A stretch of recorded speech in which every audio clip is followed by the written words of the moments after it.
वही मेरे शुरू कर रहे हैं। हमारा नाम करण सिंह है, हम मलाई थाना अध्यक्ष हैं। हम यहाँ पर 15 अक्टूबर 2024 को ज्वाइन किए थे।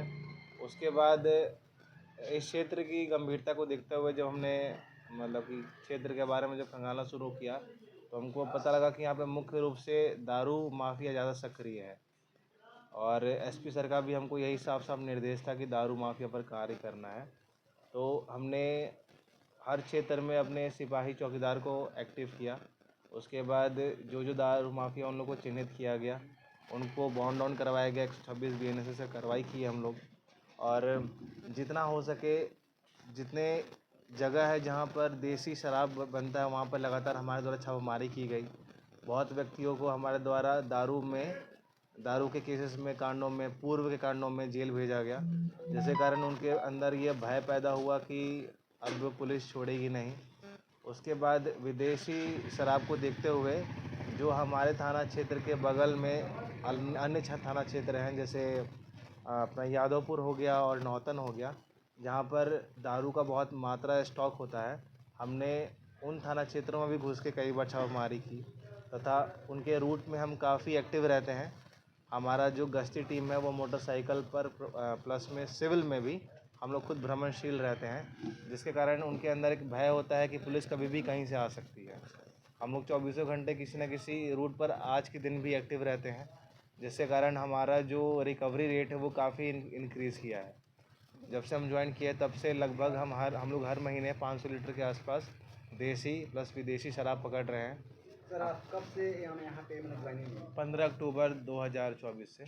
हमको लगभग 6 महीना होने जा रहा है, इस मंथ 6 महीना हो जाएगा। सर बताया जा रहा है जो बिहार छोड़ के अदर स्टेट से तो अलग अलग तरह से दारू मंगाया जा रहा है जी, देखा, अगर हम लोग अपने स्टेट की ज्योग्राफी, अपने जो थाना क्षेत्र है उसकी ज्योग्राफी को स्टडी करेंगे, तो हमारे जैसे हमने पहले बताया कि जो पास का थाना है नौतन हो गया और यादवपुर हो गया, यहाँ पर ये लोग स्टॉक करके रखता है दारू, और उसके बाद बाइक के थ्रू ये लोग पास करता है। होम डिलीवरी बताया जा रहा है जो होम डिलीवरी उतना नहीं होता है।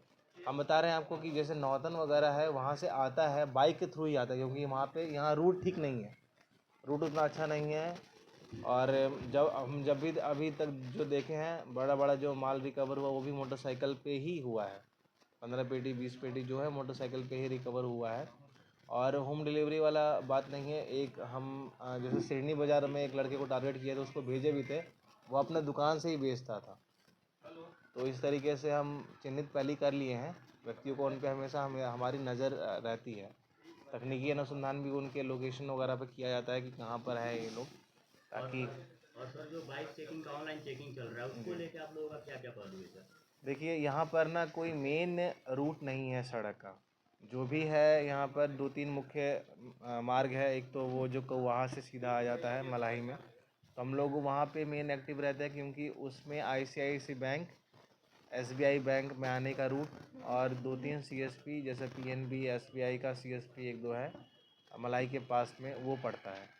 तो वहाँ पे हम लोग का पुलिस फोर्स एक्टिव रहता है। जानबूझ के हम लोग वहाँ पे चालान काटते हैं, क्योंकि जो सक्रिय लोग हैं जो छिनतई वगैरह करते हैं, लूट उट का अंजाम देते हैं, वो पुलिस का मतलब देखता है कि पुलिस चेकिंग कर रही है तो लोग डर के वैसे ही भाग जाते हैं। तो इससे हम लोग को सिर्फ ये मत समझिए कि हम लोग सिर्फ चालान काट रहे हैं बाइक का, मोटरसाइकिल का। हम लोग चालान काटने के पीछे मुख्य रीज़न यही है कि जो आपराधिक घटनाएं हैं जो पूर्व में हो सकती हैं उस पर काबू किया जा सके और सर चेकिंग के माध्यम से। पहले सब था कि लोग पुलिस प्रशासन को देख के सर लोगों के अंदर एक डर हो जाता था, लोग भागने लगते थे देख के ही। देखिए, लेकिन अभी सर काफ़ी अच्छा व्यवहार है, कंपोजिशन है जी, हम लोग को ट्रेनिंग में ही चीज़ सिखाया गया था कि हम लोग को सोशल पुलिसिंग करना है। जी। मीन्स हम लोग पुलिस है, पुलिस जो पुलिसिंग है वो बिना सोसाइटी के कोऑपरेशन का संभव नहीं है, क्योंकि हमको सोसाइटी के लिए काम करना है। जिसके लिए काम करना है, अगर वही कोऑपरेट नहीं करेगा, वो सहयोग नहीं करेगा, तो उसके लिए हम क्या काम कर सकेंगे। तो हम लोग को स्टार्टिंग में सिखाया गया कि हमको सोशल पुलिसिंग करना है। कभी भी ये नहीं दिखाना है कि हम मीन्स कोई बहुत बड़ी हस्ती हैं। हम लोग एक मतलब कि डाउनवर्ड बैकग्राउंड से ही आते हैं, अपना सामान्य वर्ग से ही आते हैं। और जब तक हम जनता के बीच में जाएंगे नहीं, जनता को सुनेंगे नहीं, तब तक हम उन लोग का काम नहीं कर पाएंगे। तो हम लोग डाउन टू अर्थ रहने की पूरी कोशिश करते हैं, और यही कोशिश करते हैं कि जो सामने वाला जनता है वो भी हमको साथी सब समझे, अपना मित्र साथ दे समझे, मतलब तो वो लोग अपना जो शिकायत है वो पूरी तरीके से साफ मन से बेझिझक कह पाएगा। तो उसी हिसाब से हम उसका क्या मीन्स निकाल सकते हैं आउटपुट, उसमें क्या हम लोग लीगल कार्रवाई कर सकते हैं वो कर पाएंगे। सर इसके पहले आपका पोस्टिंग कहाँ पे था? हम इससे पहले नगर थाना में पोस्टेड थे। नगर थाना में। सर उस थाने के और इस थाने की अपेक्षा क्या कुछ मतलब अलग डिफरेंट गतिविधियाँ कुछ? नगर थाना में जैसे क्राइम रेट काफ़ी हाई था, ये शहर गांव का इलाका होने के कारण क्राइम रेट कम है। वहाँ पे चोरी, लूट, मर्डर वर्डर के काफ़ी घटना आती थी। यहाँ पर उस तरह का घटना नहीं होता है। और वहाँ पर क्या था कि बहुत अधिक मात्रा में पुलिस बल, पुलिस अफसर थे, और यहाँ पर जो है हमारे पास सीमित संख्या है पुलिस अफसर की, पुलिस बल की, तो उस हिसाब से हमको मैनेज करना पड़ता है। और देखा जाए तो ड्यूटी दोनों का लगभग बराबर है, लेकिन नगर थाना में थोड़ा क्राइम रेट ज़्यादा होने के कारण उसमें ज़्यादा व्यवस्था रहता था। व्यवस्था यहाँ भी है, लेकिन वही है कि यहाँ पर सुचारू रूप से हम लोग पूरा क्रियाकलाप करवा दें। और सर जो लोग गाड़ी चलाते हैं, 4 व्हील हो या बाइक हो, सेफ्टी को ध्यान में नहीं रखते, उनके लिए सर क्या संदेश है?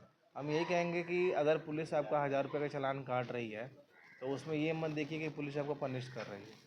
पुलिस आपको आगाह कर रही है कि अगर आप हेलमेट नहीं लगाते हैं तो ये आपके ऊपर ही हानि करेगा। आप सीट बेल्ट नहीं लगाते हैं तो भगवान न करे कि कल अगर एक्सीडेंट होता है तो वही सीट बेल्ट आपका जान बचा सकता है। तो उसको ऐसा पनिशमेंट नहीं, एज अ लर्निंग लीजिए। सर कुछ लोग हैं जो ईगो पे ले लेते हैं इस चीज़ को, उन लोगों के लिए ईगो पे लेने की आवश्यकता नहीं है, क्योंकि हम लोग अपना जो हमको ड्यूटी दिया गया सरकार के द्वारा, हम वो काम कर रहे हैं। जो फाइन कटता है वो हमारे जेब में नहीं, सरकार के पास जाता है। तो आप लोग को ये नहीं सोचना चाहिए कि मीन्स आपका नुकसान है। ये एक तरीके से पनिशमेंट नहीं, एक लर्निंग के तौर पे एक छोटा सा मतलब सर पनिशमेंट कहीं होता ना है। कहीं लोगों को सेफ्टी के मतलब तरफ जागरूक करने का काम किया सेफ्टी जा रहा है कि लोग मेन सेफ मेन रहें। मेन वही होता है कि सेफ्टी के लिए ही जागरूक हो, और इसके पीछे कोई। जब से यहाँ पे करण सर आए हैं तब तो दारू माफिया डरे हुए हैं। अब करण सर नहीं, लेकिन हम इसमें ये बात कहेंगे एसपी सर का बहुत सहयोग है इसमें, क्योंकि जो गाइडलाइंस एसपी सर के थ्रू, डीएसपी सर के थ्रू मिलता है, हम उसी को फॉलो अप करते हैं। जैसे उनके द्वारा जो बताया जाता है, तो इसमें बहुत बड़ा मार्गदर्शन एसपी सर का है, अगर शराब माफिया डरे हुए हैं तो, और डीएसपी सर का, क्योंकि उनके द्वारा ही जो स्टेप दिया जाता है हमको कि बॉन्ड ऑन करना है, गिरफ्तार करना है, तो वही हम उस चीज़ को फॉलो करते हैं। इतना रिकवर करना है तो उस पर हम लगते हैं, वो उसका रिजल्ट दिखता है कि बाकी सब जो डरा हुआ है। सर जाते जाते क्या कहिएगा जो भी बाइक ट्रिपल रोड चलाते हैं या लाइसेंस नहीं रहता है, चाहे चालान दारू माफिया वगैरह हैं, दारू उनसे क्या माफिया कुछ लेकर जा कहिएगा? रहे हैं, गाड़ी छोड़ के भाग जा रहे हैं, डरे कहीं भाग गिर जा रहे हैं कि गिर जाएंगे, पैर टूट जाएगा, इस तरह देखिए, हम सबसे पहले चाहेंगे ना कि जनता जागरूक बने। अगर देश में अपना राज्य में शराबबंदी है तो वो उनके लिए ही है, और कोई सख्त कानून लाया गया है, जैसे आप बोल रहे हैं ट्रैफिक कानून वगैरह, वो उनके लिए ही लाया गया है, वो उनके सेफ्टी सिक्योरिटी के लिए है। तो अगर जब तक वो लोग ये चीज़ नहीं समझेंगे कि ये उनके लिए है, तब तक वो इस चीज़ को इनकलकेट नहीं कर पाएंगे, एब्जॉर्ब नहीं कर पाएंगे। तो हम यही रिक्वेस्ट करेंगे जनता से कि वो पहले इस चीज़ को समझे कि वो उन्हीं के भलाई के लिए है। वो सिर्फ इस चीज़ के लिए नहीं है कि सरकार उनको पनिश करे और उससे कुछ फाइनेंशियल गेन करे, वो उन्हीं की सेफ्टी के लिए। तो पहले सबसे पहले सरकार के प्रति जनता को जागरूक होना चाहिए। सर चाहते थे एसपी साहब के बारे में क्या कहिएगा?